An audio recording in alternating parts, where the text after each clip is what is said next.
So in this Canva tutorial video, I'm going to be showing you guys how to add a red circle here on Canva. So let's just say, for example, you wanted to create a YouTube thumbnail. I'll just go to my uploads tab, for example, and grab one of my more recent photos. How about this photo right here of Lamar Jackson? Let's just say, for example, you wanted to create a YouTube thumbnail. This works for whatever case, though, doesn't really matter. This just looks perfect to me.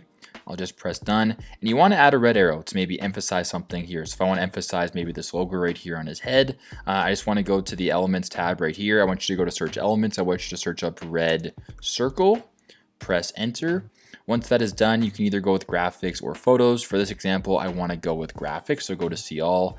Now, some red circles are obviously just one solid red circle, but a lot of them are the transparent circles that we're looking for. So let's just say, for example, you want this one right here, right? There you go. I can make it a little bit smaller, zoom in on this logo right here, and there you go. If you want to change the color of it, you can do that as well. If I want to make it light blue, for example, you can do that. Now, if you want to go maybe find another one, how about this one, for example, right? You can do this. Let's just say I want to zoom in on his little, on this logo right here.